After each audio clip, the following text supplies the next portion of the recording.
Fans are on their feet and screaming. Snap, spot, kick is away, it's got the distance, it is good! Good! And the Giants are going to Tampa Bay. It's over for the three-peats. It's over. After upsetting the 49ers in a dramatic come-from-behind win in the 1990 NFC Championship game, the Giants would face an even greater challenge at Super Bowl XXV in Tampa as they prepared to battle Jim Kelly and the Buffalo Bills' high-octane K-gun offense. The Bills game, I mean, they'd beaten the Raiders the week before like 52-3 and had walked through that season and just dominating defense, dominating offense. And we got, backup quarterback. We've got a running back who's the oldest starting running back in the league. It was, we were the unlikely guys. The crowd on its feet, tens of thousands of our small American flags being raised. There were a lot of flags in the stadium that day, and that was in support of our servicemen and women across the world. When you stood in the press box and you saw the armed soldiers right outside the press box, a helicopter gunship was hovering, there over the stadium, and you began to really wonder about, should I really have my entire family here? However, it was the Super Bowl, all the precautions had been taken, and the build-up to the game was sensational. Defensive coordinator Bill Belichick would devise a game plan to slow down Buffalo's air assault. He told his players in order to win the game, Thurman Thomas would need to rush for close to 100 yards. This risky strategy met with some resistance from his star players. Well, I think it was a collective brain fart as what the hell are you talking about? I think because we were a team that prided itself defensively on not giving up 100-yard rushers, not even giving up 100-yard games, but we are all in an uproar, and at that time we're thinking Bill is just conceding that Thurman is just this good of a football player that we won't be able to stop him. And then he reeled us back in and kind of gave us a method to the madness. I think the running game was the least of our concerns in that game. And Thurman Thomas is a great back. We knew he was going to get some yards, but I didn't feel like we wanted to get into a game where they threw the ball 45 times. I mean, our base defense was cover two, and the theory in cover two is jam the outside receivers, get two safeties deep in the middle, and let them throw it inside. And are they going to catch them? Sure, but Pepper and Carl and Lawrence and those guys, that's what they live for. Good, you can catch for 4 or 5 yards, but you're going to pay the price. And that's the way we wanted to play and just try to make it a more physical game. Despite the Giants' efforts to slow down the Bills' vaunted offensive attack, Buffalo would still get out to an early first-half lead. Going deep, it's tipped, and it's caught by Lofton, who is taken out of bounds at the 8-yard line. It'll be first and goal. Don Smith and Mueller are the running backs, and Donnie Smith takes it into the end zone. As the Bills celebrated a 10-3 advantage, their defense would look to capitalize. It's time to put the heat on them now. Party's over, baby. Let's turn it up. We actually survived a bombardment from them early on. I mean, they were fast, quick defensive unit that had some big-name players. What a hit on Hostetler. And Hostetler is down and not moving. In the first half, I was dinged up, got hit, and they were giving me smelling salts. And then, boom, back into the game. But things would only get harder for Hostetler and the Giants in the second quarter when they were pinned back against their end zone. As I dropped back, I think Otis had to step in to pick somebody up, and as he stepped in, he caught my foot. I started to stumble, and I felt this big old mitt on my arm. Hostetler hits in the end zone. And then it was everything I could do to try to get the rest of my body wrapped back around and try to find the ball. Safety.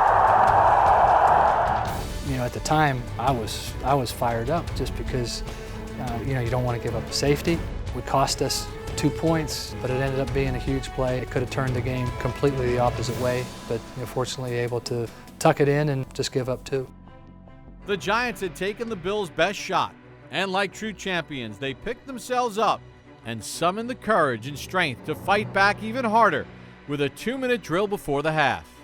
All of a sudden it was, okay guys, it's do or die. We gotta start wearing these guys down, and we gotta play smash mouth football. We gotta move it around, move the pocket around, mix up run and pass, and that's what we ended up doing.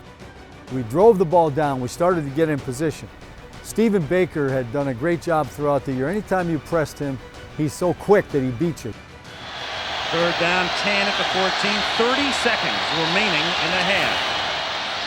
Hostetler throws, touchdown! Stephen Baker. And he beats the main man, Nate Odoms. He inside released, he made a great stick, and he caught what amounts to a corner route up in the corner of the end zone for the big score. Throws end zone, touchdown, Baker! We mentioned it was gut check time, and these Giants just passed that gut check. Came down and scored 7 when they needed it. With momentum in their favor after scoring at the end of the first half, the Giants and their veteran running back, O.J. Anderson, would go on a bruising Super Bowl drive for the ages in the third quarter. Ron Earhart come over and sit down next to me. He said, "We're going to run you.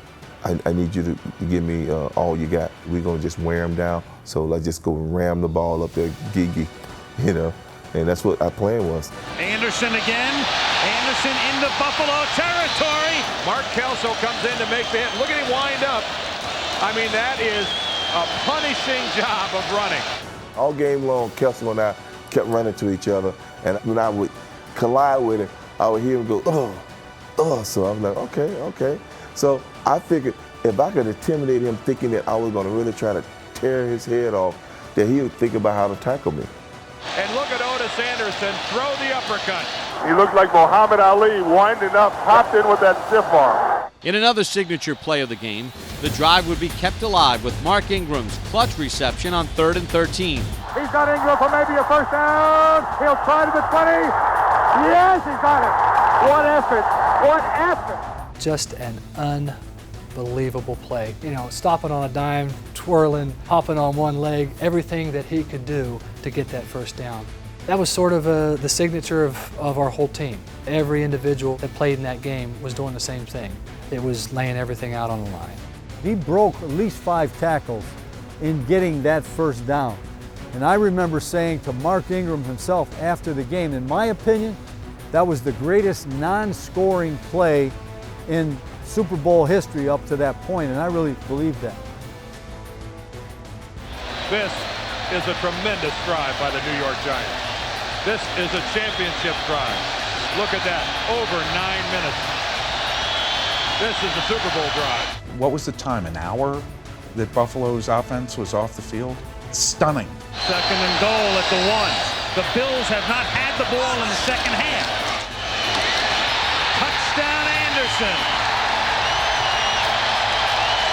We knew that after what we did clockwise, we needed to make sure that we got a touchdown. Giants on the 1.5-yard line. O.J. touchdown! That is one of the great drives in Super Bowl history. After stifling the Bills' high-octane offense and dominating the time of possession for most of the game, the Giants held a 17-12 lead. But on the very first play of the fourth quarter, Buffalo would break loose. Gives to Thomas. And Thurman breaking tackles at the 22, inside the 10, touchdown Buffalo. The Bills have been pecking. Finally, they get a runner through the linebackers. And with 14:52 to play, Buffalo leads by 2. There was tremendous sense of getting it done, of finishing the job at hand. And as they had done all game, the Giants would show their resilience by marching down the field with one more championship drive. 3rd and 7 to the 26. Bills by 2, 13:56 to play. And Hostetler throws, and it's caught by Bavaro for a big first down to the 43. He is a money player, Mark Bavaro. I mean, I honestly felt it was the culmination of my career. I just considered it was the cherry on top of my NFL Sunday. Over the middle, Bavaro again for a first down to the 27-yard line. With the help of his veteran tight end, Hostetler would continue to drive Big Blue down the field, setting up the Giants' reliable kicker, Matt Barr, for yet another potential game-winning score. Every kick I ever made was to win the Super Bowl. That's what you have practiced 10,000 times, was for that kick. Giants trying to take the lead on a Barr field goal from 21 yards. Barr's kick is good, and New York once again has the lead. It's the 4th lead change in the game. In one of the greatest Super Bowls ever played, Buffalo would counter with a final drive of their own, putting their kicker, Scott Norwood, in position to win the game. Now Norwood tries to kick his longest ever on grass, 47 yards. 8 seconds to go. Giants on top. Back, punt. In the air, got the distance. It is. And then I heard God jump and say, he missed, he missed. No good. No good. Wide right. Super Bowl game. Giants win. Giants win. That victory in the Super Bowl was the culmination of a lot of hard work, and I think that was the embodiment of what Giants football was about.